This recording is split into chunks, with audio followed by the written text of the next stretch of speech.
One of the myths of modern art is that it began like a prophet in the desert, the avant-garde, the rejected outsider armed with truth. Today, that myth is lost.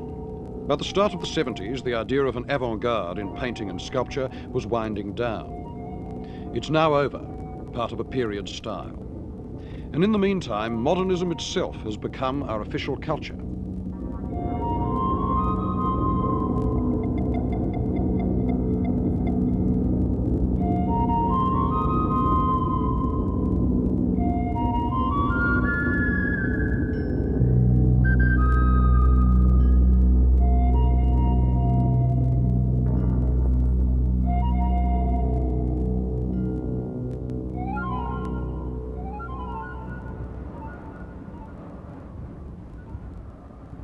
This is not a building, it's a sculpture.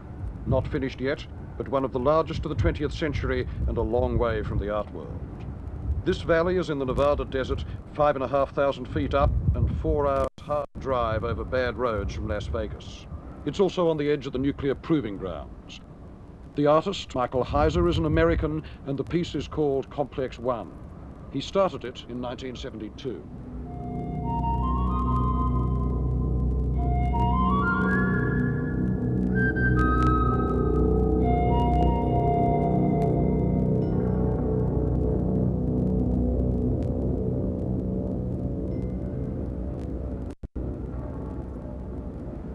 "40 meters long, 33 wide and 7 high. A colossal task. At the most, a couple of dozen strangers see it in a year, so it has a smaller audience than Cubism did 70 years ago. It can never be moved, no museum will ever take it in, and reproduction gives no real idea of it." We're at the end of modernity, and modern art has found its mass audience. And so one of the last acts of modernism was, so to speak, to return to the desert and to retreat from those who wanted to smother it with love and discover in physical isolation a kind of parallel and equivalent to the cultural isolation that was the fate of the original avant-garde. Sure, I invented that idea. Michael Heiser. The idea being that there are no values attached to something like this because it's not portable and then not a malleable barter exchange object. And that says it. You can't trade this thing, you can't put it in your pocket. If you have a war, you can't move it around. It's not worth anything. In fact, it's an obligation. The theory is that art and land are the things that have the greatest value. And here you have both art and land if either is excusable and neither really worth very much. I think all large sculptures have been technically difficult for all people who ever built them. And I think that I haven't tried to surpass that scale. I've simply tried to keep pace with it, and it's a historical scale. I think that it's normal and natural to build a sculpture of this measurement at this time. Why make such things? Why spend so long constructing something so big and so hard to get to? Partly to change the work's relation to the art world as a system, to get it out of the stream of opinion about art and the stream of official culture and money exchange. Isolation is the essence of land art. Remoteness gives all efforts to see it the character of a pilgrimage. By going to it, you have in a sense said yes to it before you see it, and given more time to it than most people would ever give to looking at a sculpture in a museum. But the idea that a museum would even bother with advanced art is a fairly new one. And the notion that it could become the place where modernist credentials would be sealed and stamped is even newer. This was largely an American invention. One of the illusions of the 19th century at the start of the museum age in America was the idea that art morally improves you. Now, I think I can testify that it does not. Nevertheless, the idea of social improvement through art struck a responsive chord in the American rich, who now began to spend hundreds of millions of dollars on the setting up, the building and the endowment of museums. It may be that some of them felt on a quite deep level that this was tantamount to a religious act, but in any case they all knew it was tax deductible. God loveth a cheerful giver, and the donors had every reason to feel cheerful.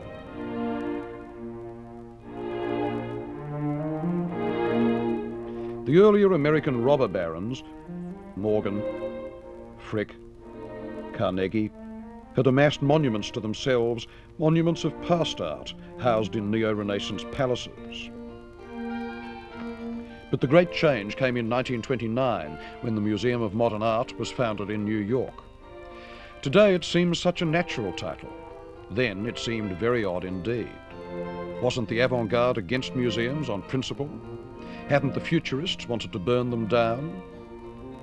No European museum was trying to collect modern art in a systematic way. The idea of doing so was largely the work of Alfred Barr, who persuaded a growing circle of millionaires, centred on the Rockefeller family, to underwrite a museum that would treat modernism as a historical fact, as the culture of their time. Its present senior curator, William Rubin, recalls the policy.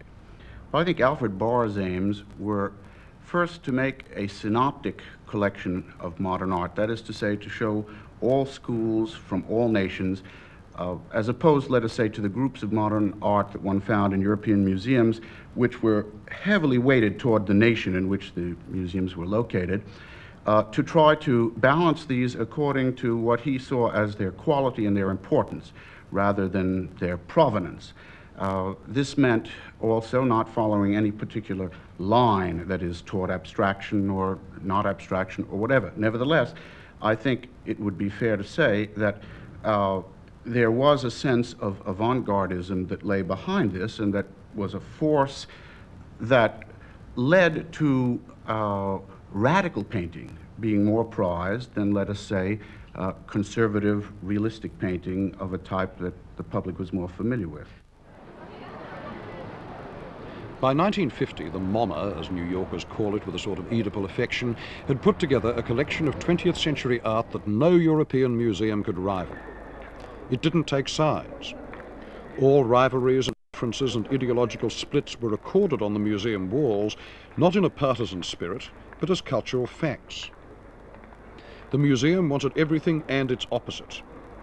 It defused the tensions of all moments by rendering them historical. From now on, modernism as such would tend to seem noble and exemplary rather than tense and controversial. So now the metaphors of temple and treasure house, once the property of museums of traditional art, could apply to modernity too. Scores of new museums were built in America in the 60s, and most of them looked like fortresses, culture bunkers, radiating an image of vast security. This one, the Hirshhorn Museum in Washington, is in effect the set for the guns of Navarone without the guns. But the climax of the trend happened more or less just across the street. The National Gallery in Washington had been built and paid for by one of America's older mercantile princes, Andrew Mellon, in 1941. And several decades later, his descendants and their foundation laid out close to $100 million to construct this new East building.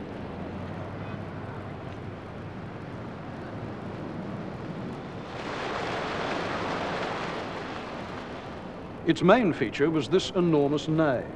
Here people could stroll about and enjoy the sensation of being in the Church of Art without actually being obliged to pray. If ever a museum set up a building whose main function was to praise its own stature as an institution, this was it. The galleries themselves were relegated to the corners. The cost of this remarkable essay in museological splendour was about a third the price of a nuclear submarine, which puts it in one perspective. On the other hand, it was about twice the gross national product of some African states, which may put it in another. This may be pondered by anyone who does not think modernism is our official culture. The result of such expansions is to turn the museum from a sort of articulated tomb into a low-rating mass medium.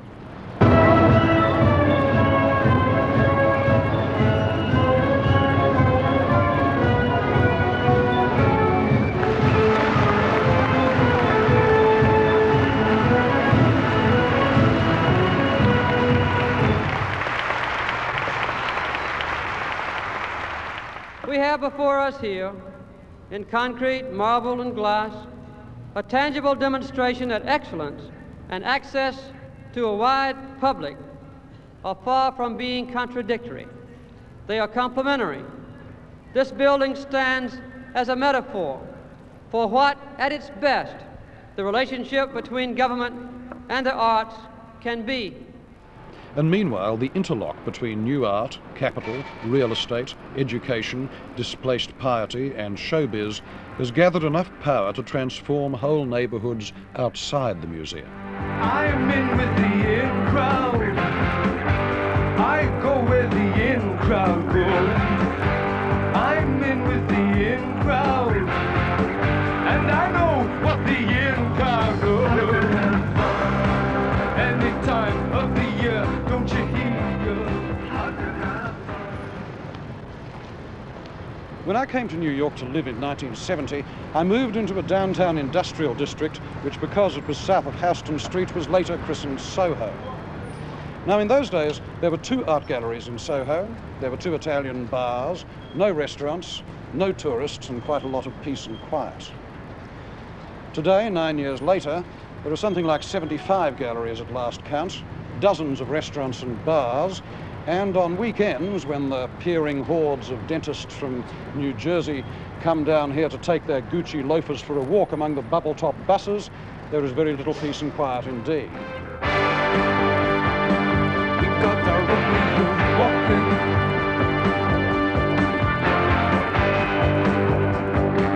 We got our own way of talking. Any time of the year, don't you hear? Gonna have fun. Spending cash, talking trash. Girl, I'll show you a real good time. Come on with me and leave your troubles behind. I don't care where you've been. You ain't been nowhere till you've been in. Such are the healing and transforming powers of art. In the 19th century, artists used to live in bohemias, which were interesting but not chic. Today, they make places chic by moving into them, at least for a short time, until the landlords raise the rent and boot them out again, so they have to go somewhere else. This process is known as urban renewal. The Soho recipe of the art colony as a huge boutique, postmodernism and designer genes, happened to other places, like this part of Paris around Les Halles. It was bulldozed flat in the 1970s to make room for a development whose core was the Pompidou Centre. The centre opened in 1977. If the monument at the start of modernism was the Eiffel Tower, this is the one at its end. A palace of French centralisation, a cross between a Piranesi prison and a construction toy. It's a very metaphorical building, and although those pipes and ventilators stop practically all natural light from getting in, which is quite a trick in a metal and glass structure, they do suggest industrial process, like an oil refinery. In the 1920s, Russian constructivist architects designed palaces of culture, which were never built. This Marxist ideal of the museum as a social condenser was only translated into fact in capitalist Paris 60 years later.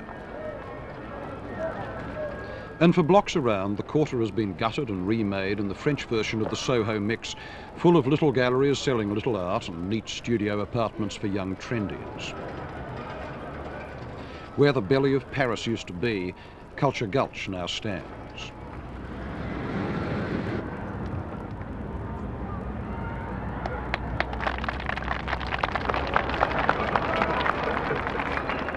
If anyone had suggested 30 years ago that the fallout from modern art would produce such mutations, nobody would have believed it.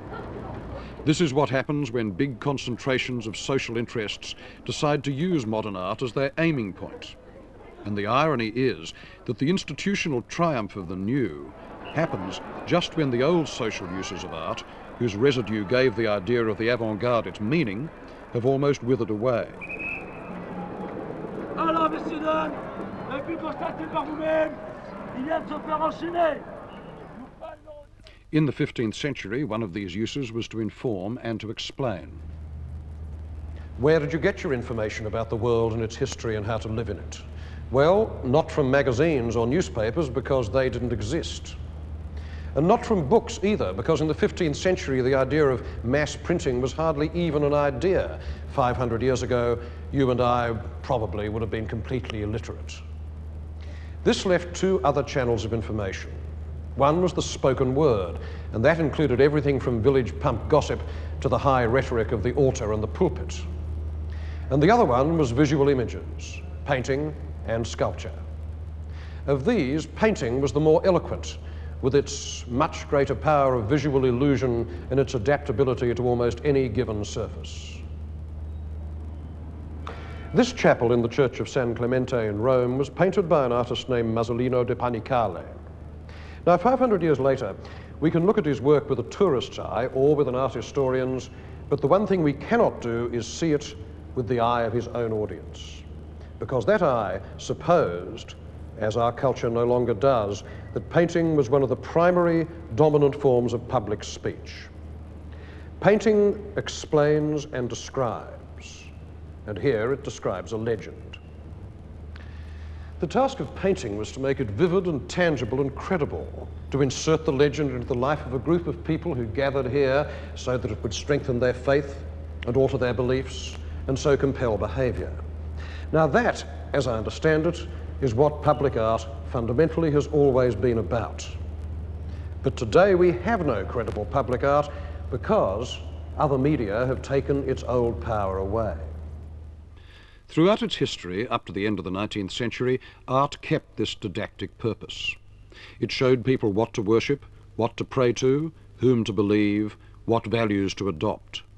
It was the main generator of social symbols.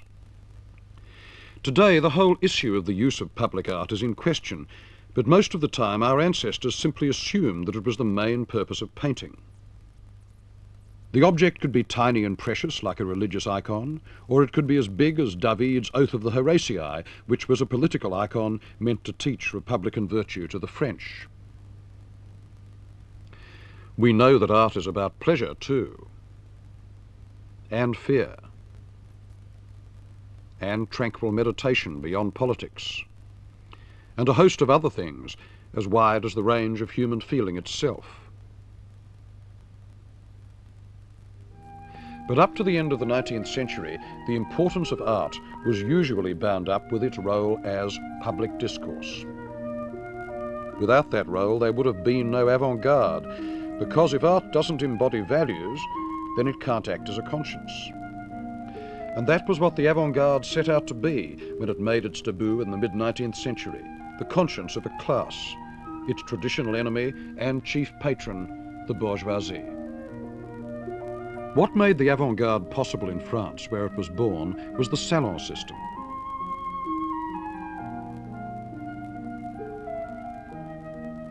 Instead of a circle of artists trying to get work from one prince or bishop, you had hundreds, even thousands of easel paintings competing for the attention of thousands of middle-class people. It was more like a bazaar than a court, and it gave more room for invention and scandal and liberty. Anyone could send a picture in, though there was no guarantee that it would be hung. The salon was the theatre in which the drama of offending the bourgeois was played out. Hilton Kramer, art critic of the New York Times. The relationship of the avant-garde to the middle class is enormously complicated because it, like everything else in modern culture, was so changeable. The initial collision, the initial challenge, always within a single generation was resolved into an embrace. What was established taste for the bourgeoisie in one generation was abandoned in a subsequent generation for the taste of what had been conceived to be avant-garde. It's a great misunderstanding of the history, both of 19th century culture and of our own in the 20th century, to hold on to the notion of the avant-garde as sort of permanent cultural guerrillas making their forays into middle-class wealth. They actually were more like a family in which there were conflicts of generations. And in the end, as in often happens in families, when the wills were read, the avant-garde turned out to be the beneficiary after all. The first great painter to embody the ideal of the avant-garde was Gustave Courbet in the 1850s and 60s. In politics, a radical. In art, a realist. In person, an invincible and solid egotist who could show himself greeting even the sea on equal terms. He called himself the most arrogant man in France, and when asked which school he belonged to, he replied, "I'm a Courbetist, that's all. My painting is the only true one. I am the first and unique artist of this century. The others are students or drivellers." Courbet's work can only be understood in relation to the public that he was struggling to create. This public, he hoped, would crystallize out of the mass audience of the salons around the idea of realism, a public which accepted that art should be challenging and problematic. In short, the public for modern art itself. He set himself firmly against the reigning taste of his day, and the penalty was insult. From what fabulous mating of a slug with a peacock, from what genital antitheses, from what fatty oozings can have been generated this thing called Monsieur Gustave Courbet? Under what gardener's cloche, with the help of what manure, as a result of what mixture of wine, beer, corrosive mucus, and flatulent swellings, can have grown this sonorous and hairy pumpkin, this aesthetic belly, this imbecilic and impotent incarnation of the self? They don't write art criticism like that anymore, not because of editorial timidity or the law of libel, but because nobody feels threatened by works of art the way that Dumas felt threatened by Courbet. He used the kind of language that societies use to protect themselves and to punish offenders, and its frenzy as insult was in its way a kind of backhanded compliment, because it sprang from an intense belief that it mattered what art said, and that works of art had real consequences in the real world. To change the language of art, the official visual speech of France, was like seizing the radio station and changing the programs. The new could only shock as long as it was constantly underwritten by the old. Otherwise, why get excited by bits of paint on canvas? From Courbet onwards, the idea of the avant-garde artist as some kind of Bolshevist or anarchist was fixed in the public mind, and it contributed a great deal to the idea that modern art owed nothing to the past and was actually opposed to all traditions. This was nonsense, but it was durable nonsense. I think that the principal radical effect that the avant-garde has on society, and has had on society, doesn't take place directly in the realm of politics, but takes place in the realm of style and feeling. That is, it prepares the educated segment of a society to question the values that have been handed down. It creates a kind of ferment which prepares the way for vast political change. Its role is to create a model of dissent. Today, painting and sculpture scarcely have the power left to create such a model. All that happens is that now and again, usually in England or Australia, people get worked up about some object because it seemed not worth the money that a museum paid for it. So it was with Carl André's 120 bricks. The essential difference between this kind of sculpture and any that has existed in the past is that this depends not just a bit, but totally on the museum. A Rodin in a parking lot is still a misplaced Rodin, but this in a parking lot is just bricks. In this way, the museum becomes a nearly equal partner with the artist. It helps create the work by providing the only place where an array of bricks can be seen as art and fitted into the context of a minor modern art movement called minimalism. On the street, minimalism doesn't exist. There are only things. This piece by the American sculptor Donald Judd, if you saw it outside the gallery, is just a row of plywood boxes. What the museum gives it is a slot in a debate about the nature and limits of art, and that was the content of the work. The nirvana of boredom that minimalism promised was the exact opposite of the fantasies of action and involvement that political art held out. But the real field of modernist experience lies somewhere between dumb mass propaganda on one hand and the silences of a dying avant-garde on the other. That experience is not collective. In front of a Matisse, you do not hear the chant of surging millions. You hear one voice carefully explaining itself to one person, the interested stranger, yourself.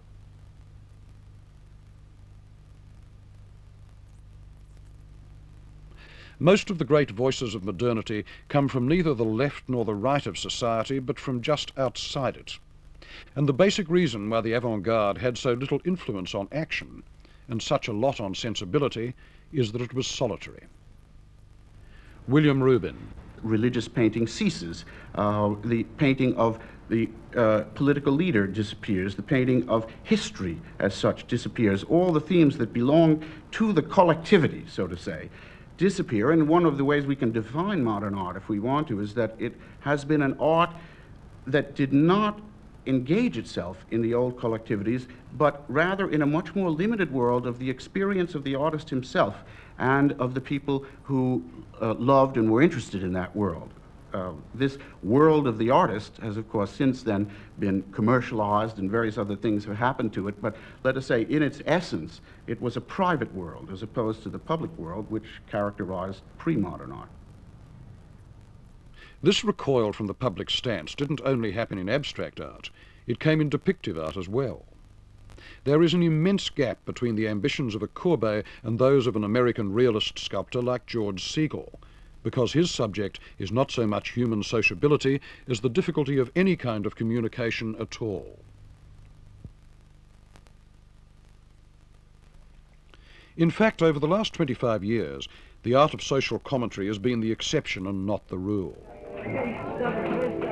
One of these exceptions is Ed Kienholz, who makes big tableaus charged with irony and grotesqueness, very much in the tradition of Berlin Dada, but starting with the American scene.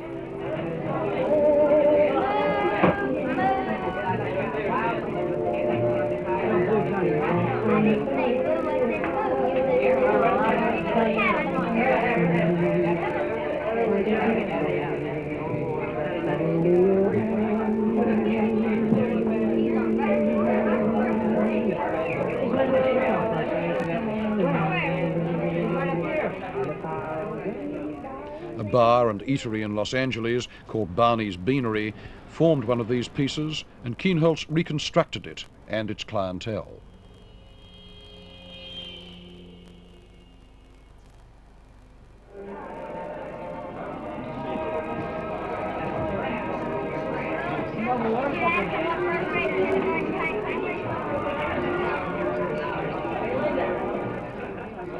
Most of the avant-garde styles since Cubism were meant as a criticism of life, but the dominant museum style of the 60s certainly was not. This was the kind of colour field painting that developed out of Jackson Pollock's work, that atmospheric web of dripped paint, all free gesture and light touch. The artist who seized its implicit delicacy was Helen Frankenthaler. In 1952, she painted Mountains and Sea, the progenitor of a whole school of stain painting. Her work held a constant thread of landscape images, but other painters who picked up on her way of dyeing and staining the canvas dispensed with that. Morris Louis wanted to produce a decorative, impersonal surface from which everything that smacked of character, like a directional brushstroke or a change of texture, was excluded. Kenneth Noland reduced the elements even further. Colour, not shape, is the origin of each painting. Noland could give it an airy energy that offered a pure, forceful hedonism to the eye. But that was all they did offer, and although more museum time and space was devoted to propagating it in America than any other available style or movement, the resources of colour field painting were looking pretty thin by the end of the 60s. It maintained itself as a Mandarin style, but the Matissean heart was no longer in it. At the opposite pole of feeling, there were Frank Stella's paintings from the 70s, filled with a sort of maniacal decorative punch, glitter, scribbling, congestion, big French curves swinging out of the design like the feathers of some tropical bird. The sheer energy of this kind of work belies the idea, much talked about recently, that abstract painting as such is a dying form. as in a different way the paintings of Bridget Riley do. For abstract art can serve as a model of clear feeling. Here it does. It is very exact, showing what slips can happen in the process of seeing and how insecure the pleasures of the eye may be. I don't think it's a small matter to be shown this, and although some people think such art has no content, one can take it that this process of seeing and feeling set forth on the canvas is the content, and not a simple one either. Riley's kind of sharp, self-doubting talent, so finely tuned, was particularly vulnerable to attack. It wasn't merely decorative, but the commercial world made it seem so in the 1960s by chewing her work up and spitting it out as op-art fashion.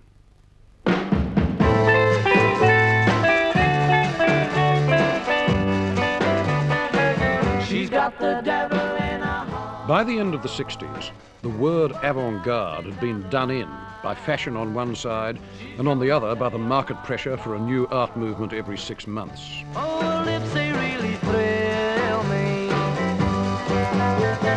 I'll take my chances, for romance is so important to me. She'll never hurt me, she won't desert me.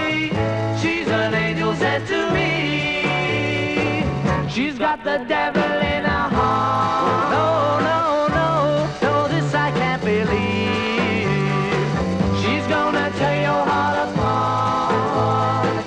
No, no, nay, will she deceive.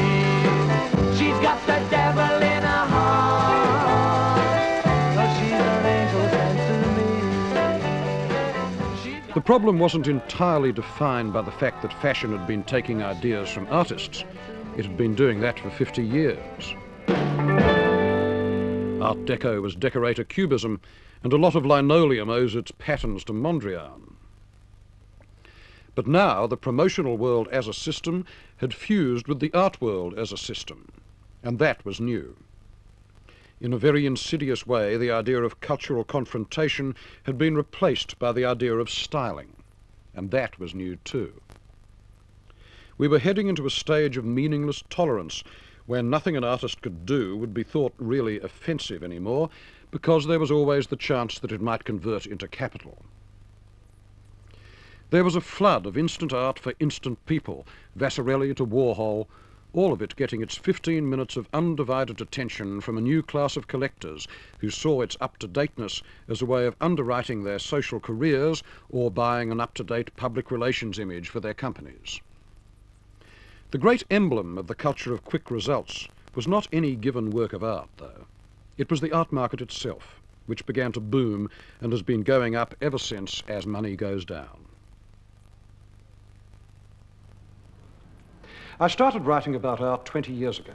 Now, in those far-off days, you could spend time in a museum without ever once thinking about what the art might cost. The price was not relevant. And besides, price and value were completely distinct questions. But then in the early 60s, something began to happen. First of all, there was a trickle, and then a stream, and finally a great brown roaring flood of propaganda about art investment. The price of a work of art now became part of its function. It redefined the art, whose new job was to sit on the wall and get more expensive. And the result was that whereas before works of art had been like strangers with whom one could converse and whom one could gradually get to know, they now assumed more and more the character of film stars with the museum as their limousine. I doubt if anybody nowadays can look at a Cubist Braque or a Rothko or a Russian constructivist sculpture without being deeply affected by the fact that the prices of these things has become absurdly high, and that in some crucial sense, this has removed them from the run of ordinary experience. I think high price strikes people blind. I think it displaces the content of the work. And you can't spend very much time writing about art without realizing how much criticism and scholarship, whether they want to or not, end up serving that system whereby a bunch of brokers with faces like silver teapots make fortunes flogging modern masterpieces to another bunch of chrome-eyed investors in Manhattan and Zurich. Now, you may or may not find this depressing, but it certainly depresses me. David Bathurst of Christie's, New York. Well, scares the hell out of me, that, frankly, because Tulip Mania, which is the most dramatic and historical possible parallel with the situation at present, was rather like the South Sea bubble. You get a perfectly straightforward market, a good, strong market, an international market like the art market, and suddenly, for whatever reason, it becomes the flavor of the month. Art is the thing to put your money into. And all sorts of people who have no interest in art, just as art, something which you should love and like and be interested in, suddenly you decide or told you ought to be investing in art. So millions of people pour their money into works of art. They expect it to perform in some way like some magic stock. I've £3,000 bid for it. For £3,000. £3,000. 200, 500, 800, 4,000. At £4,000. 4,000. £4,000. Any more? £4,000. 4,000. £4,000. Any more? The basic law of the art market is that art has no intrinsic value, no value as material. Its price reflects only two things, desire and scarcity. Its scarcity can be controlled to some extent, and nothing is more manipulable than desire. High price isolates the star painting. It makes it a curiosity, a celebrity, and like other celebrities, both famous and only partly visible. You can't walk into a museum and look at a picture which you know has been rammed down your throat in the newspapers only a month or a year ago, that this picture's just fetched 2, 3, and in the case of the Velasquez in the Metropolitan Museum fetched $5.5 million. You can't look at that picture and totally put that out of your mind. You must be wondering, good heavens, is that really worth $5.5 million? And however marvelous the work of art is, this element must cloud your thinking quite heavily. And in fact, it must dominate your thinking. It's rather like a pretty girl. You look at a pretty girl, that's lovely. And then you're suddenly told she's a Gillian heiress. Now, this can, I'm sure it shouldn't, but there's no question in some way, it affects your thinking. It may affect it advantageously or disadvantageously. I mean, I'm sure if you're a gentlemanly man, if you're a gentleman, you should totally ignore it, but it's impossible.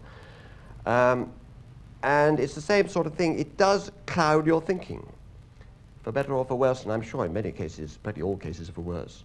And works of art now have become rather like gold ingots. People just look at them and say, gosh.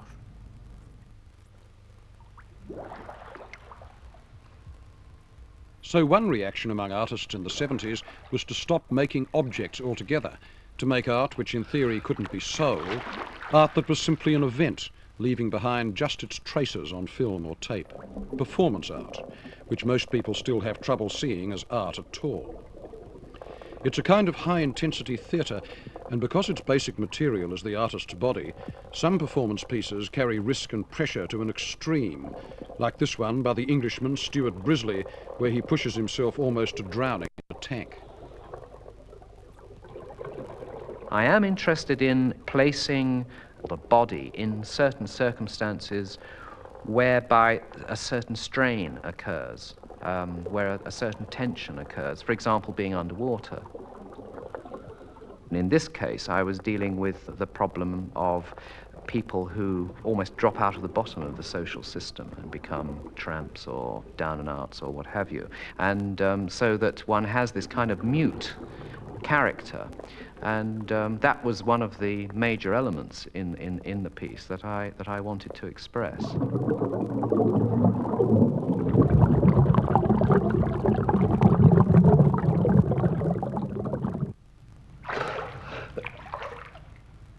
You can see what tradition such work belongs to.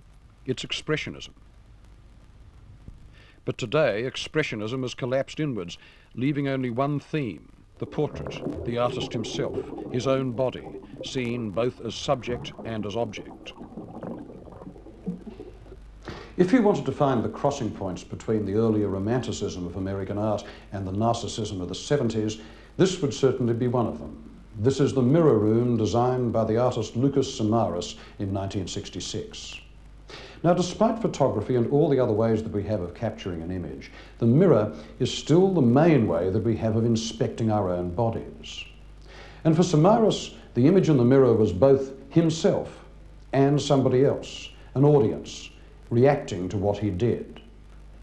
So the mirror is a kind of magical split in the world of human relationships. But to see yourself multiplied forever inside a glass cube, that is a tremendous feat of narcissism.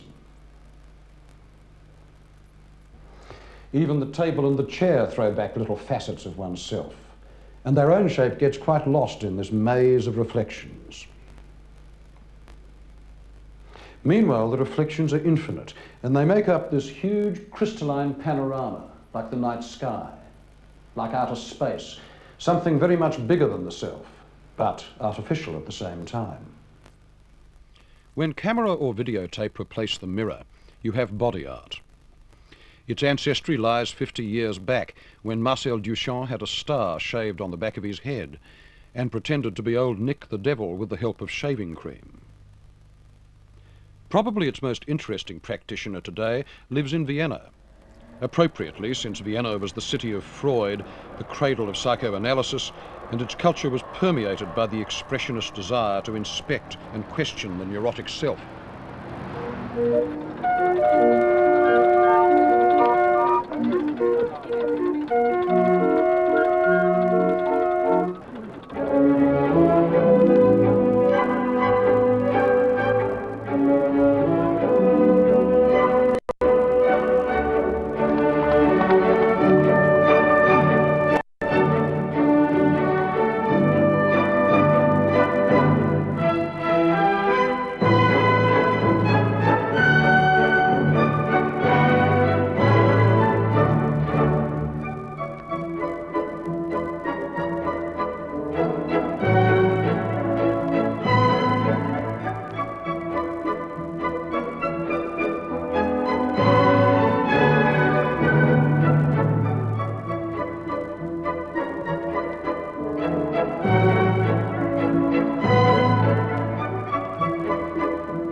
Today, the artist Arnulf Reiner draws inspiration from photos of catatonic poses and grimaces in the madhouse and acts out his own developments of them before a camera.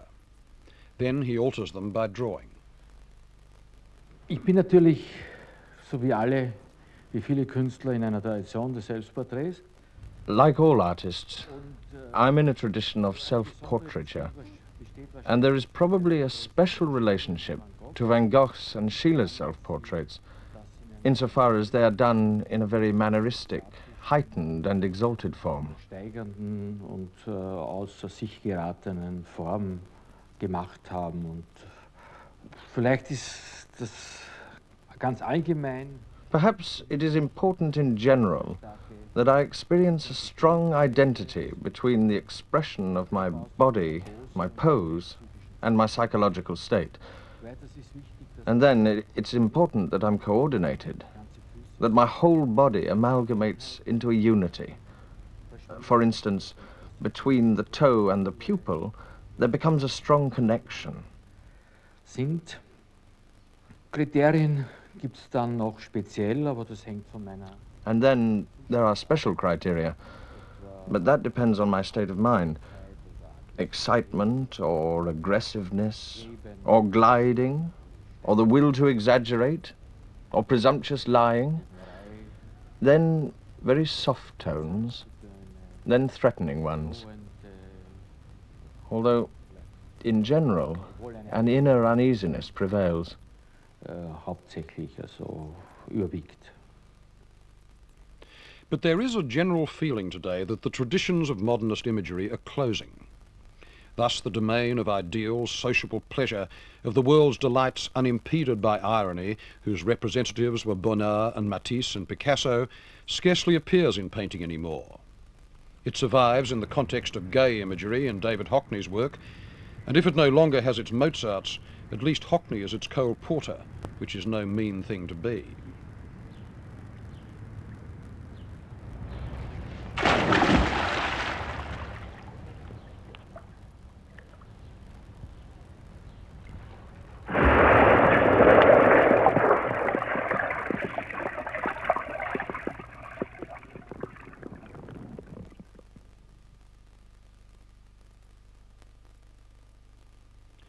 Meanwhile, the hope of the Dadas, the Surrealists and the Constructivists that art could influence politics is gone. Perhaps the last major artist to think otherwise is a German, Joseph Beuys, a former Luftwaffe pilot whose happenings and manifestos and general celebrity as a Pied Piper of youth politics have turned him into a strangely anomalous figure, a protester against the German establishment whose work is invested in by half the bankers and financiers in West Germany. But with the end of modern art, art starts for me. You know, with the end of modern art, art is not dying, art comes to birth. That is my idea. But then it is a real other understanding of art. It is an anthropological understanding of art. Everybody is an artist then. Beuys' answer to the political decline of the aesthetic avant-garde was to define art as any kind of being or doing, rather than specifically making, and then to designate the whole social fabric, politics included, as what he called a social sculpture. I think it is a basic metaphor for all social freedoms, but it shouldn't be only a metaphor, it should be in the daily life a real means to go in and to transform the power fields of the society. Of course, it's one thing to wish that art had influence over events, and quite another to show that it actually does. Beuys' own work did not escape the machinery of the 70s, in which the meaning of all avant-gardes, socially directed or not, was effectively gutted by the market. But the work is often amazingly powerful.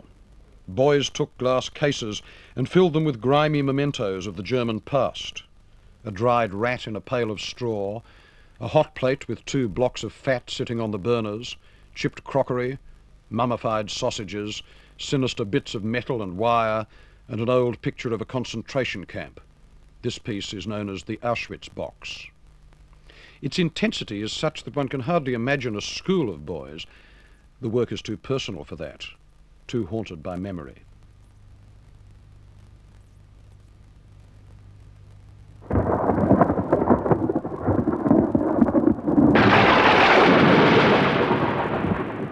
This may be the most expensive sculpture ever made, costing over $1 million to build. This is the tip of a work of art, or rather of 1/400th of a work of art, which stands in the New Mexico desert a couple of 100 miles from Albuquerque.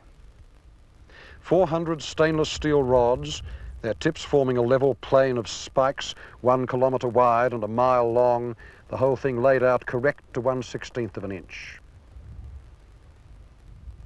Installation began on it in 1977, and it's substantially finished now, or rather insubstantially finished, because despite its enormous spread, the lightning field, as it's called, isn't really a mass at all. And you don't think of it in terms of body and substance, but rather delicacy and transparency, landscape, time, and above all, weather and light.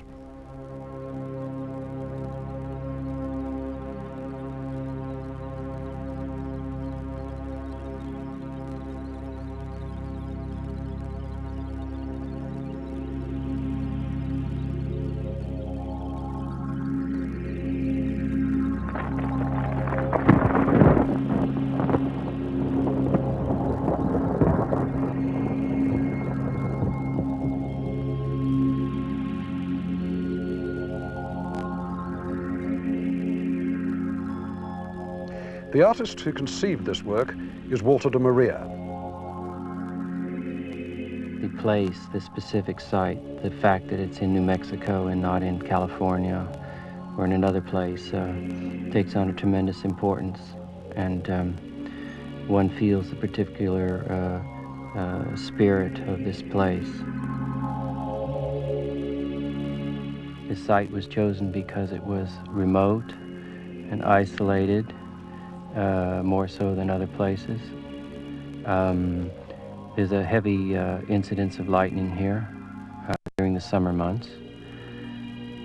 The pointed tip serves as the direction which sends the invisible electric charge into the atmosphere to complete the circuit between nature itself and the work.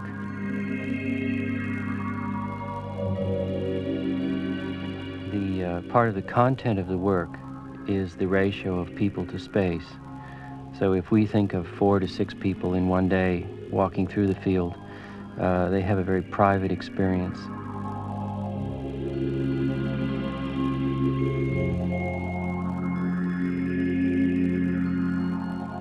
Unfortunately, one can't often get a private enough experience in the museum, though the museum has its function. The museum has its own architecture, its own traditions, which don't fit here.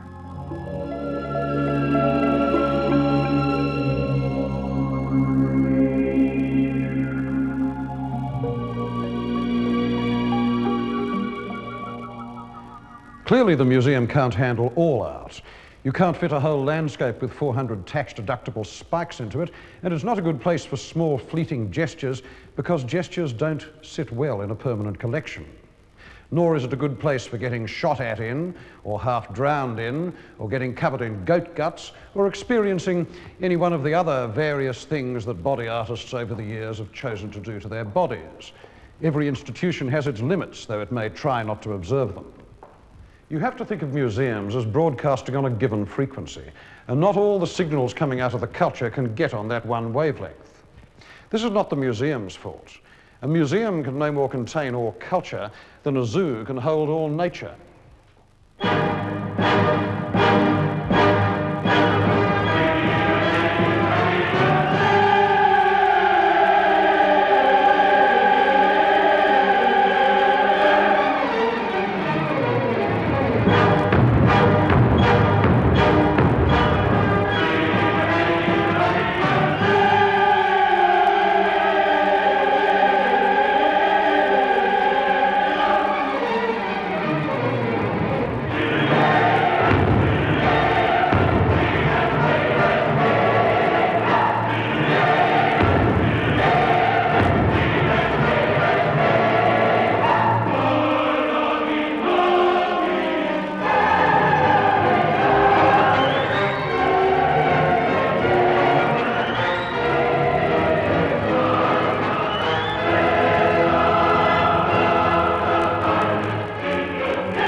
If the avant-garde has lost its functions, is modern art just a historical issue?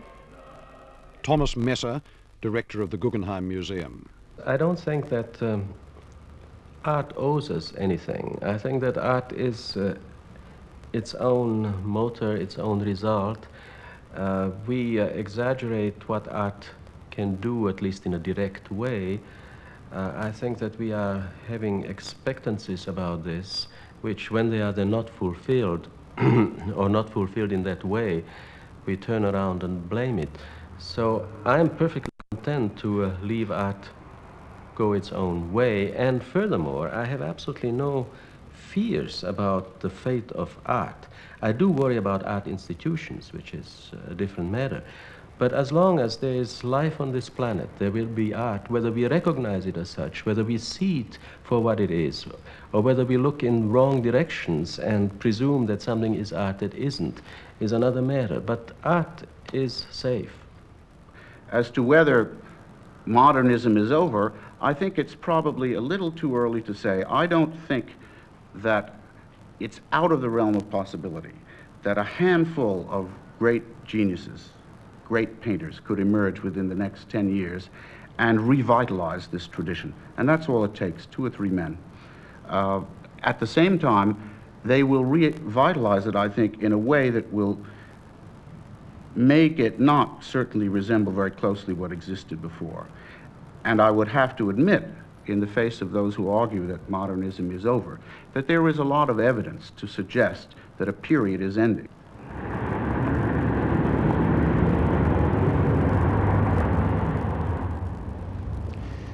We finish where modernism began, at the foot of the Eiffel Tower, and perhaps the etiquette now demands that I should try and prognosticate about what is coming next. Well, I won't, because I don't know. History teaches us one certain thing, that critics, when they fish out the crystal ball and start trying to guess what the future will be, are almost invariably wrong. I don't think there's ever been such a rush towards insignificance in the name of the historical future as we've seen in the last 15 years. The famous radicalism of 60s and 70s art turns out to have been a kind of dumb show, a charade of toughness, a way of avoiding feeling.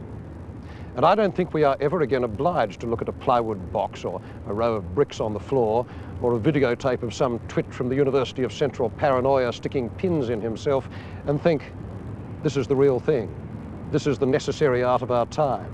This needs respect, because it isn't, and it doesn't, and nobody cares.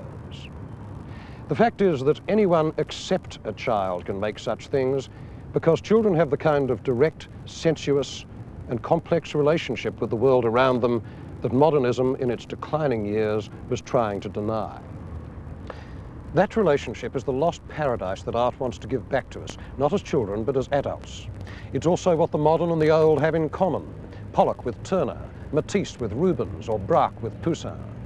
And the basic project of art is always to make the world whole and comprehensible, to restore it to us in all its glory and its occasional nastiness, not through argument, but through feeling. And then to close the gap between you and everything that is not you, and in this way to pass from feeling to meaning. It's not something that committees can do. It's not a task achieved by groups or by movements. It's done by individuals, each person mediating in some way between a sense of history and an experience of the world. This task is literally endless. And so although we don't have an avant-garde anymore, we're always going to have art.